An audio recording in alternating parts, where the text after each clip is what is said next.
Hey, Ruby. Hey, Mo, and welcome from Durham, North Carolina. This is The God Signal, Season 1, Episode 2.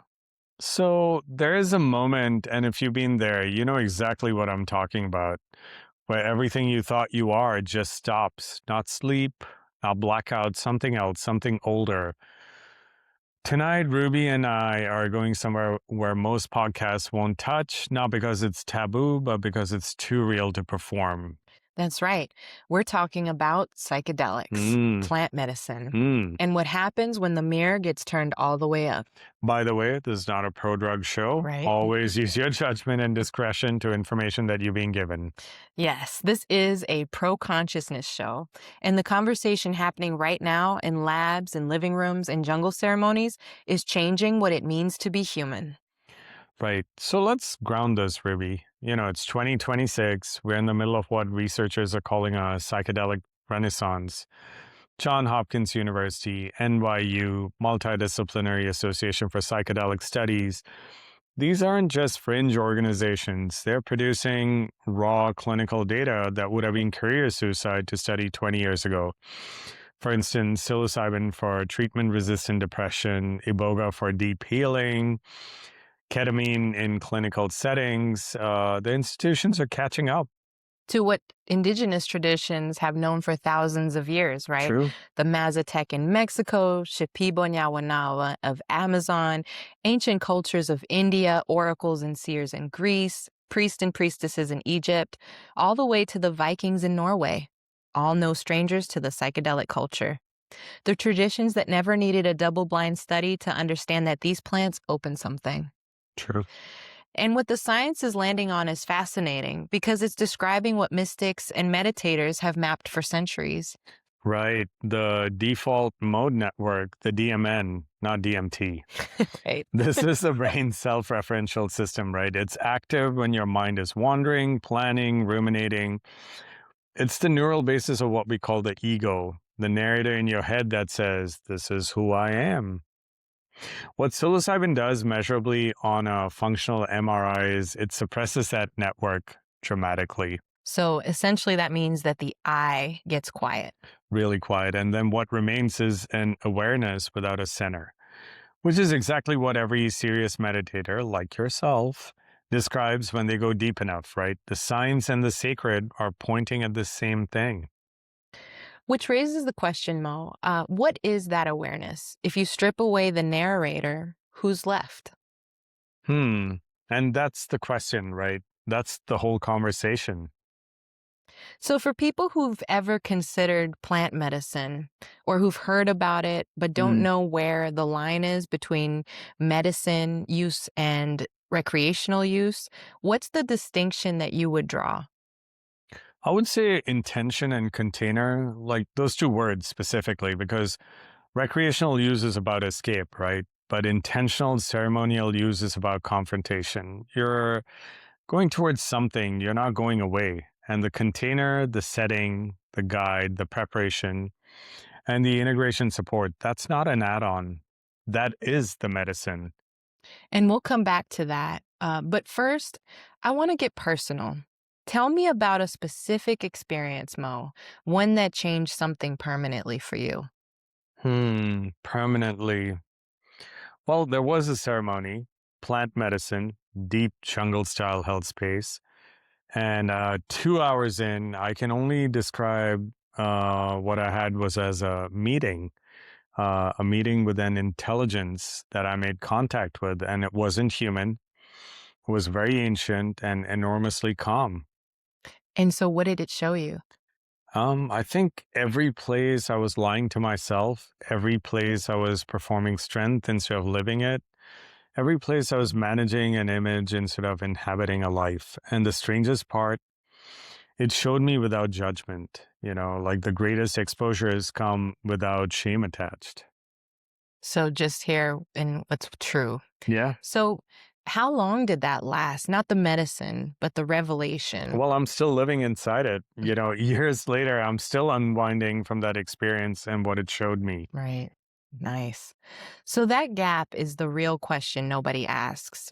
We celebrate the experience. Nobody asks, like, what did you do with it on Tuesday morning? Right. Tuesday morning is where it gets real. That's where the rubber hits the, The road. road. Yeah, anyone can be transformed in a ceremony, but the test is, does your Tuesday change? Right. So my experience was one of revelation also, but I Mm, want to be honest about it. mm, I thought I was ready and I wasn't, of but course. it's okay that it unfolded that way. What came up was a mix of revelation and intense shadow work. So every unprocessed grief, every wound I'd buried, every fear I'd managed instead of meeting it face to face, compressed into what seemed like hours of facing deepest, darkest truths. And it was amazing, to say the least, but it was rough and it was beautiful, just deeply uncomfortable. And yet here you are. Here I am. Yeah. Because afterward, and it took time to get there, but I realized that none of that material that was created by the medicine, it was already there within me, Mm, deep inside, just waiting to mm. be seen and acknowledged. So the medicine turned the lights on in the room, but the room was already full. And that's, one of the most important things I think we can say in this conversation, right? Like the medicine doesn't put anything in, it just takes what's already there and brings it out to light. Right. And this is why preparation, the setting, shadow work, and integration support are not optional extras. They're the whole thing. Set and setting. So for people who don't know that phrase is intention and environment, which Hmm. as we've come to find out are vitally important to the entire process. Completely agree. And where you are physically, right? Right. Who's holding space? What brought you in psychologically? What do you intend to face? And critically, what is your plan after the ceremony? The after is underrated. I can't stress how much of a truth that is, Mo. Yeah, and the after is everything, right? There's a dimension to these experiences that the clinical world fully doesn't capture. The relational dimension, the sense of like meeting someone or something, an intelligence, a presence. Science calls it hallucination, but here's what's interesting. The same hallucination keeps showing up across cultures that have never even contacted each other. Right. So these are the entities that people report. Yeah, the entities, the same kind of geometric intelligences, the mantid beings, the ancestral spirits, Amazonian shamanism, DMT research, medieval mystical accounts, the same archetypes across timelines, across continents. And that's the argument that haunts me, right? If it's purely neurological, why is it the same hallucination everywhere across thousands of years between people who've never spoken to each other before? I think that's the question that ends, the strict materialist argument, for me anyway. The membrane between ordinary consciousness and other dimensions is way thinner than what we've been told. So these medicines, they're membrane dissolvers. Membrane dissolvers. And then what's on the other side? I don't think we can fully answer that, but I've heard enough accounts from people I trust across different traditions, different continents to believe something else is out there. So I don't believe in the phrase, you're making it up. So think of your mind like an MRI machine. An MRI doesn't make anything up. It picks up signals that are already there and turns them into a picture you can see, right? So your thoughts work the same way. They're not being manufactured inside your skull. They're arriving from somewhere like source for quote unquote the field or just from something larger, whatever you might think that is. And your mind is simply the instrument that receives them and makes them visible to you. Yeah, Something that's been there the whole time. true. And I think it's waiting for us to quiet down enough to notice it. Completely agree. So I want to be careful here because we're not telling people what to believe, right? We're here sharing our experience and the experiences of a lot of people we've sat with in ceremony. Right. And this isn't doctrine either. This is a phenomena, right? Like here's what people report when the ego goes quiet. And those reports are remarkably consistent. So whether you frame it as neurology or spirit, the call to integration is the same. Yeah. And I think that call is to live differently Absolutely. past all these distortions that we are given, which is truly the harder work. Let's talk about integration practically, because this is a piece that usually gets skipped. You've had an experience, maybe it cracked something open, maybe it terrified you, maybe it showed you something you cannot unsee. And now what? Right. The experience itself isn't the change. The integration is the work of bringing what you saw back into how you actually live. Without it, the medicine becomes a great memory instead of a turning point. And Mhm. the journey reveals what's within, but the integration is where the transformation actually takes root afterwards. So it's important to slow down because the nervous system has just been through something massive. Don't rush to explain it, categorize it, or post about it. Yeah, put it on TikTok or Instagram or something, right? Exactly that. So I think one of the most important things to do is journal daily, even if it's Absolutely. for 5 minutes. Yeah. You're tracking what's shifting and how you react, what you reach for, what you're noticing, right?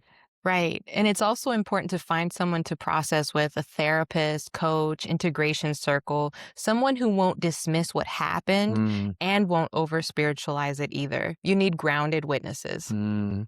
And then comes the real work because you got to ask yourself, what did it show me that I need to do differently? Not believe, not feel, but act and do.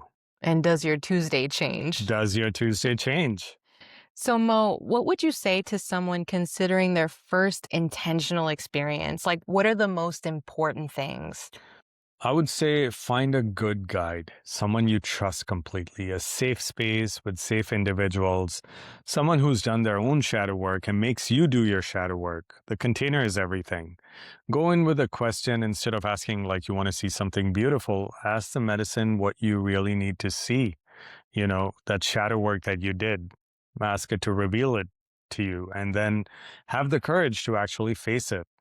Even if it's not something that you want to see. Especially if it is something you didn't want to see. By the way, if you like this video, like, share, and subscribe. You can either drop your email in the comments or email us directly to get your free shadow workbook. Nice. Link below. So, we're in a moment where conversations on psychedelics are finally allowed to happen. Mm, So happy for that, right? In absolutely. mainstream spaces, clinical settings, in podcasts like this one, Yeah. that feels important to honor it for what it is, something deeply sacred. And with that access comes Mm. great responsibility to approach this with respect and reverence, with preparation, with humility. These are not recreational escapes. These are invitations to confront yourself at a Right. level that most humans run away from. Their entire life. Yeah. Yeah, yeah. So true. So, if you're being called to this, you probably already know, but your job is to prepare well, choose wisely, and go in with your eyes open. Yeah, and keep an open mind, to your Always. experiences, because that's the medicine and the mirror. Perfect. So, next episode, we bring it all the way back to earth relationships. Mm. Because nothing tests your spiritual development like the person sleeping next to you. Truth, nothing, not a single thing, not a ceremony, not a retreat, not a 10-day silence, nothing. So, if you want to know if your inner work is real and it's working, just get into a relationship. That's the Mm, greatest mirror. so true. So subscribe, leave us a comment, tell us, if your Tuesday has changed. We read all your comments. Until next time, stay awake. Stay curious and remember The the God God signal signal is is always always broadcasting. broadcasting. Like and subscribe, share your thoughts and comments. We love hearing from you. And note that Ruby has her own website. We are slr.com. And I run a sound healing and breathwork studio at padmabreathwork.com. Links are all below. We also sell a bunch of courses and we do life coaching and spiritual coaching. Yeah. Ruby also does By Reiki, astrological, pinpointing, shadow work charts. So if you want to learn more about that, links are below, links are below. guys. Until next time, peace.